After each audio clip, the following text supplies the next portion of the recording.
9 अक्टूबर यह सिर्फ कैलेंडर का दिन नहीं है। यह वह तारीख है जब दलित राजनीति की नई गूंज उठने वाली है। यह वह दिन है जब बहुजन समाज अपनी ताकत दिखाने जा रहा है। सवाल है, क्या आप तैयार हैं? क्या आप अब भी चुप बैठेंगे या उठकर अपना हक मांगेंगे? मायावती और चंद्रशेखर रावण के बीच बनाए गए प्लान को जानने से पहले यदि आप भी अंबेडकरवादी हैं तो हमारे इस चैनल को सब्सक्राइब जरूर करें ताकि आपको बहुजन समाज से जुड़ी खबरें तुरंत मिल सकें। जय भीम दोस्तों, शुरू करते हैं मायावती से। इस दिन एक तरफ मायावती अपनी नई चाल चल रही हैं।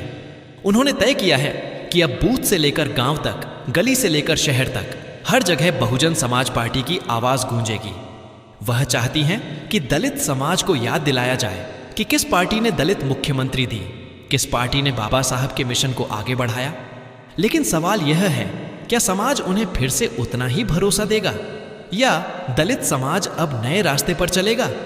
और इसी 9 अक्टूबर को दूसरी तरफ खड़े होंगे चंद्रशेखर आजाद रावण, वह नौजवान जिसने सड़कों पर खून बहाकर दिखा दिया कि दलित अब झुकने वाला नहीं है, जिसने कहा कि अब डरना बंद करो, अब लड़ना शुरू करो। वह कहता है, सवाल पूछो, आवाज उठाओ और सत्ता से अपना हक छीन कर लो।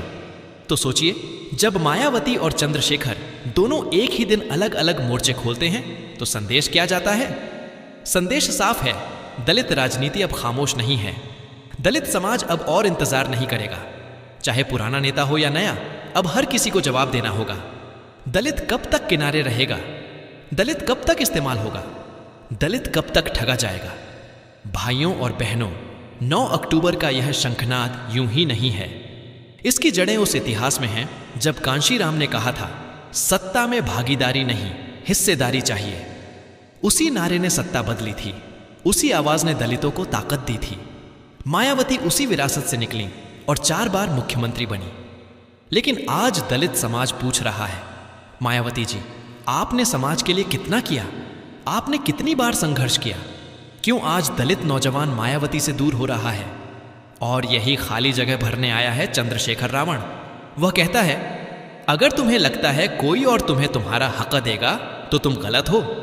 हक छीना जाता है, मांगा नहीं जाता। यही तेवर आज के दलित युवा को खींच रहा है। यही वजह है कि गांव से लेकर शहर तक, स्कूल से लेकर यूनिवर्सिटी तक हर जगह दलित नौजवान कह रहा है, जय भीम, जय भीम। अब सोचिए, अगर मायावती का अनुभव और संगठन चंद्रशेखर के जोश और युवाओं के साथ मिल जाए तो क्या होगा? तब तो सत्ता की नींव हिल जाएगी। लेकिन अगर दोनों अलग अलग चलते हैं, अगर दोनों एक दूसरे से टकराते हैं तो फायदा किसे होगा? फायदा होगा भाजपा और समाजवादी पार्टी जैसी पार्टियों को। वही पार्टियां जो हर चुनाव में दलित वोट को बांटने का खेल खेलती हैं। तो सवाल आपसे है, क्या आप फिर से बंटेंगे? क्या आप फिर से इस्तेमाल होंगे? या इस बार आप सच में एकजुट होकर सत्ता की चाबी अपने हाथ में लेंगे? 9 अक्टूबर की यह पुकार केवल मायावती और चंद्रशेखर की नहीं है, यह पूरे दलित समाज की पुकार है। यह पुकार है हर उस मां की जिसने अपने बेटे को अन्याय के खिलाफ खड़ा होते देखा। यह पुकार है हर उस नौजवान की जिसे नौकरी से वंचित किया गया, जिसे पढ़ाई में भेदभाव सहना पड़ा। यह पुकार है उस किसान की जिसका खेत छीन लिया गया। यह पुकार है उस मजदूर की जिसकी मेहनत को कभी इज्जत नहीं मिली। अब समय है उठने का, समय है सवाल पूछने का, समय है यह कहने का कि अब दलित समाज केवल वोट बैंक नहीं है, अब दलित समाज सत्ता का असली मालिक है। मायावती कह रही हैं, बूथ से लेकर गांव तक जाओ, संगठन मजबूत करो। चंद्रशेखर कह रहा है, सड़कों पर उतर जाओ, संघर्ष करो। और जनता कह रही है, हमें हमारा हक दो वरना हम सत्ता बदल देंगे।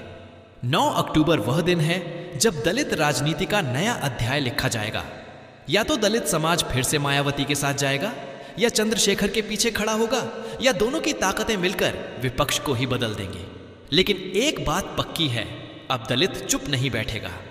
तो भाइयों और बहनों, अपनी आंखें खोलिए, अपनी आवाज बुलंद कीजिए। यह मुल्क हमारा भी है, यह सत्ता हमारी भी है। अब और नहीं, अब हमें सब कुछ चाहिए। जमीन से लेकर आसमान तक, सत्ता से लेकर सम्मान तक, हर चीज पर हमारा हक है और ये हक हमें मिलेगा 9 अक्टूबर से शुरू होने वाली इस नई लड़ाई में। और अब वक्त है यह कहने का कि हम किसी के मोहरे नहीं हैं, हम खुद खिलाड़ी हैं, हम सत्ता की चाबी हैं। सुन लो दिल्ली वालों, सुन लो लखनऊ वालों, अब दलित समाज जाग चुका है। जय भीम, जय भारत। अब की बार दलित की सरकार, जमीन हमारी, हकल हमारा, जो दबाएगा कुचला जाएगा। हम भी इंसान हैं, हमें भी सम्मान है। 9 अक्टूबर से शुरू हुई यह गूंज अब रुकने वाली नहीं है। यह तूफान अब थमेगा नहीं, क्योंकि यह सिर्फ मायावती की लड़ाई नहीं, यह सिर्फ चंद्रशेखर की लड़ाई नहीं, यह हर दलित, हर बहुजन, हर शोषित की लड़ाई है।